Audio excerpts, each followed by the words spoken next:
नाज़रीन, सूबाई वज़ीर सईद गनी ऐं नासिर हुसैन शाह चयो आहे त इमरान ख़ान चाहे थो त एस्टेब्लिशमेंट मुदाख़लत करे खेसि हिकु दफ़ो ॿीहर इक़्तिदार ॾियारे, पर एस्टेब्लिशमेंट हाणे गैर सियासी थी वई आहे। इमरान ख़ान खे न इक़्तिदार मिलंदो ऐं न ई वरी मार्शल लॉ लॻंदो। उन हवाले सां ॾिसूं था ही रिपोर्ट। सूबाई वज़ीर सईद गनी नासिर हुसैन शाह सिंध असेंबली जे कमेटी रूम में गॾियल प्रेस कॉन्फ्रेंस कई। सूबाई वज़ीर सईद गनी प्रेस कॉन्फ्रेंस कंदे चयो त इमरान ख़ान खे न इक़्तिदार मिलंदो न वरी मार्शल लॉ लॻंदी। मार्शल लॉ लॻाईंदड़ असां गॾु न आहिनि, पर उन्हनि पंहिंजो किरदारु आइन में रहंदे गैर सियासी करे छॾियो आहे। इमरान खान इस वक्त फारिग है और मार्शल लॉ की ख्वाहिश उसने की है।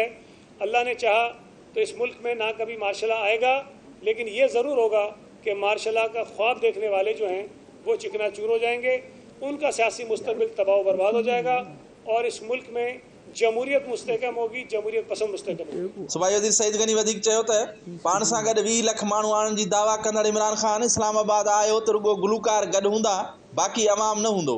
सईद गनी चयो त इमरान ख़ान जी ब्लैकमेलिंग ते न आर्मी चीफ मुक़रर थींदो न वरी चूंडूं थींदियूं। जो बात आपने पहले कही कि सियासत में बातचीत के दरवाजे खुले होते हैं, बातचीत उनसे हो सकती है अगर वो सियासी किरदार अदा करना चाहें, पॉलिटिकल रोल के तौर पर आकर आगे बढ़ें, बात करें। हुकूमत ज़रूर बात करेगी, लेकिन हुकूमत से बात करने से पहले अगर वो फरमाइशें करेंगे कि असम्बलियाँ तोड़ दो, मेरी मर्जी का आर्मी चीफ लगा दो, तो ना असम्बली टूटनी है, न उसकी मर्जी का आर्मी चीफ लगना है और ना ही मुज़ाकरात होने। सूबाई वज़ीर नासिर हुसैन शाह चयो त पाकिस्तान जो अवाम चरियो न आहे जो इमरान ख़ान जी ॻाल्हियुनि ते हलंदो। इमरान ख़ान जी जगह या अडियाला जेल या गिद्दू बंदर आहे। पाकिस्तानियों, हम कोई गुलाम है? हम तो कहते हैं कि खान साहब हम कोई पागल हैं या पाकिस्तानी कोई पागल है जो तुम्हारी बातों पे लगेंगे?